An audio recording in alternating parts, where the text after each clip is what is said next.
So Leah, how would you describe your dad's relationship with Costco? A long-term love affair. Ever since I was a child. Hey team, welcome back to another Levi's Save the World Hildebrand episode, the channel where we prove that you don't need to be a hero to save the planet. Today we are going to be talking about Costco and whether or not, in my opinion, it is overrated.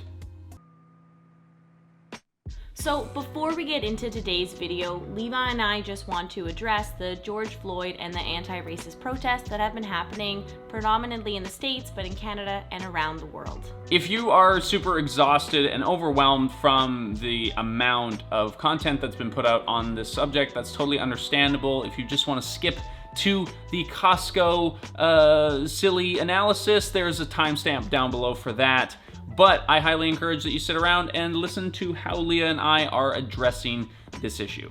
If you follow us on Instagram, you'll know that we attended a peaceful protest here in Nanaimo, and also that Levi is donating 100% of the AdSense from his previous video towards the Black Lives Matter movement.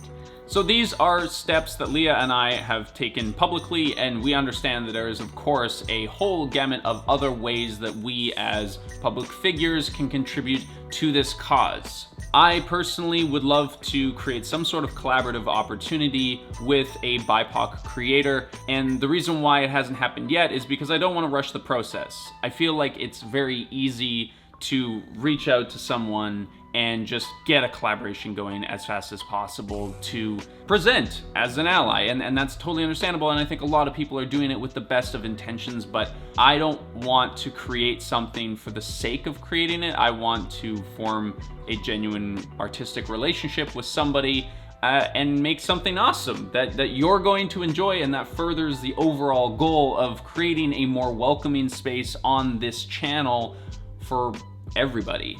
One of the things too that we've been talking about is being a public ally versus being named an ally. So instead of us just sharing things that say, oh, look how great we are and we're supporters of the BIPOC community, we are, but there are so many things you need to do in order to be named an ally instead of just the face of it. Yeah, and that's all stuff that we're going to be working on throughout our lives, really. This isn't something that happens as soon as you make a donation or you upload a video. So Levi and I try to live our values every single day, and not just when these movements are really at their height. And that comes down to the work that we do, especially with Levi, creating videos about creating a better environment and world for everyone in it. And then for me, it's trying to facilitate and amplify the voices that we don't hear from enough. If you're interested in learning more about what Leah does outside of this channel, which is a lot, you can head over to her Instagram page where she's going to be making a post about what she does and how she tries to incorporate her values into that work. Speaking of work, I'm actually gonna go now and start doing that. See ya. And I am going to talk to you about what is probably the whitest thing in the world, whether or not Costco is the best ever. Oh, this is my job. So yeah, we're going to be living here at Leah's family home for the month of June. And Leah's dad, Paul, happens to be a Costco expert. Why do you love Costco? When did you first meet? My relationship with Costco started when the children were small, but had big appetites. Big appetites. Big appetites, and A small budget? was small budget and convenient and easy to Right. get a lot of things at one place. That's how it all started. What's the thing that like Costco does really well that you don't get anywhere else? Oh, Stilton cheese. You can't buy a pound of Stilton cheese for under $14 compared to what you can get for a pound for there. So that's it. And cheese is definitely a big draw. But Paul is not the only one. Costco has a very devoted membership fan base of people who love to shop in these glorified warehouses. Now, before I anger the masses of devoted Costco fans and damage vital rapport with my father-in-law, I'm going to go over the things that I like about Costco first, using my nephew's toys to illustrate that. Number 1, treatment of workers. Costco is well known as one of the few outlets who treats their employees with respect. They have an average wage of $21 an hour, and over 15,000 of their employees are unionized. On top of this, their CEO makes a respectable $660,000 a year, which is actually very little in comparison to other chains. Number 2, prices. It is true that on most things, if purchased in the same volume, Costco is pretty hard to beat. This is largely because of their membership program, but there's a lot more to this that we'll get into later in the video. And number 3, sustainability. Costco releases a document every couple of years or so that outlines their attempts to address their environmental challenges. This thing is over 40 pages long, and if what they say inside of it is true, they have thought a lot about their environmental impact. Here are some of the highlights. They have a global diversion rate of 73%. Most stores seem to have some local options, and they always have a decent variety of organic choices as well. They also have some pretty cool approaches to reducing food waste, like turning unsold rotisserie chickens into pot pies and chicken wings. 111 Costco warehouses across the world are completely fitted out with solar panels. And on one occasion, they let goats graze an area of land on their property to avoid the use of pesticides and machinery. But there's one piece that I think you should really take away from this.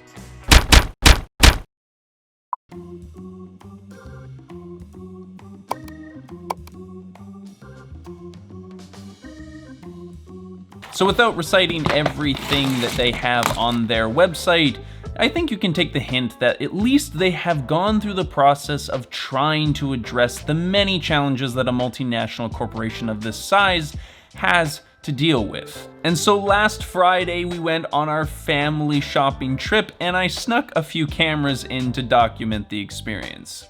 Now, we're here in Canada, so there isn't going to be the same stock as other countries, but the theme is the same. Costco basically sells a lot of a few things because this means that they can drive down the price and control the supply, allowing for greater profits. This means that if you're shopping at Costco, you're not just buying snacks for the week, you're buying snacks for the month. You're not buying some cheese, you're buying a block of cheese the size of your head. And you're not buying some toilet paper, you'll never have to think about toilet paper ever again. So Leah and I normally shop as zero waste, as plastic free as we possibly can, but I really don't think that that's gonna be a possibility here, because everything is basically packaged in some way or another. This bomb shelter style shopping means cheaper prices, which would mean that you're saving money, but it's not quite as straightforward as you might think. Now, without diving too deep into human psychology, I think we can assume that if a person has more of a certain product, they're probably going to use a lot more of it as well. Here, let me give you an example. Say you are drinking some water and you spill some on the floor. Levi! Then you reach for some paper towel to clean it up. However, in this context, obviously you'd be using a cloth towel because it's better for you, better for the planet, saves you money, and does the job better. But for the sake of argument, you reach for your paper towel and you realize you don't have that much left. You could probably do the job with what you have left, but imagine that you have a monstrosity worth of paper towel that you bought at Costco. Are you gonna use the same amount to clean up the job? I'd be willing to bet that you wouldn't. Are you gonna help me with this job?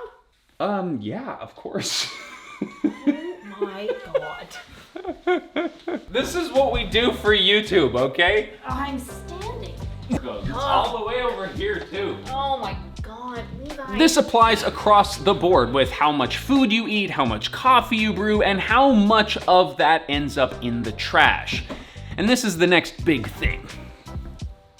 So this isn't actually the total amount of food that we bought that day. I didn't manage to film everything when we finally got it home, but we've actually gone through a bunch of it because we're a pretty big household. We have the 4 people who live here, plus we have Leah's sister and her brother-in-law and their 2 kids. And you might be saying, Levi, this does not look very zero waste or particularly plant-based, and you're right. We live in a family house and we don't all eat the same things, but Leah and I have been cooking some vegan meals and they've been eating them with pleasure, so we're slowly chipping away at them. But there is one thing that is even more important than eating plant-based foods, and that is not wasting food. Now, unfortunately, globally, humans waste about 30% of the food that's produced. That's like buying 6 cucumbers and throwing away 2 of them. And yes, we actually bought 6 cucumbers during that shopping trip, and yes, they do make a rather cute cucumber house. Food waste is one of the biggest global challenges that we face as a species, and in some ways it's kind of inspiring. In fact, I made a whole video about this last year, so if you're interested in that, check it out in the description down below. Now, planet aside, it's also kind of a financial challenge as well. See, our grocery bill ended up being over $500, which isn't actually even the craziest that I've seen at Costco. Sure, the cost of buying those 6 cucumbers at Costco was probably more affordable than buying them at a traditional grocery store. But if you don't eat all of those cucumbers like we mentioned previously, then the whole point of buying bulk to save money is kind of pointless. But that's just the stuff that you planned to buy, because Costco is also banking on the fact that you're probably going to buy some extra special goodies while you're there. This is a common practice employed by lots of different grocery stores. They put the essential items at the back of the store and all of the goodies on the way there. In Costco, you're walking by bulk snack bags and surfboards and full patio sets just to get to a jug of milk. But unlike those impulse buys that you get at a traditional grocery store, picking up a box of granola bars at Costco can cost you upwards of $16. And those free samples that you love so much in the world famous food court, they're there to keep you in the store as long as possible, doing what the industry calls treasure hunting. Seriously though, look at the size of this receipt. It's absolutely absurd. Maybe it's just because Leah and I shop for 2 people and never all at the same place, but this is crazy to me. Wow. So is Costco overrated? Well, I think it really depends on who you are and how you shop. If you need a deal and you have a very strong work ethic when it comes to meal planning, then Costco might be a really awesome way for you to fill the fridge and manage your food effectively. If you're not terribly practical when it comes to organizing your life, then Costco's probably not going to be any more affordable than a traditional grocery store, just because you don't need an enormous jar of pickles. But this is kind of an interesting conversation to have, because accessibility to food, to good, high quality food, is not something that a lot of people have, and primarily people of color tend to not have access to food as much as white folks do.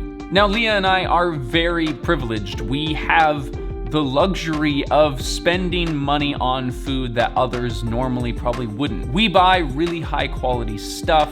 We try to emphasize local, plant-based, and zero waste food, and that costs more money, like it or not. Costco is not a great place for those purchasing choices. Straight up, it is almost impossible to buy just about anything at Costco that is zero waste. I know that Shell Bizzle did a whole video on this, and I think it illustrates it pretty clearly, so you should check out that video if you're interested in that. On the other hand, they treat their employees with respect, so there's a lot of things that I like about Costco, and I don't think that it's the worst place ever to do your shopping, but you gotta understand what it is that they do well and what it is that they benefit from. Because like every grocery store, they're in it to make money. But whether or not you are a Costco fanatic or not, I want to thank you for watching this video and for taking the time out of your day to spend some time with me, because I really appreciate that. And if you are subscribed to this channel, which you very much should be, then we will see you in the next one.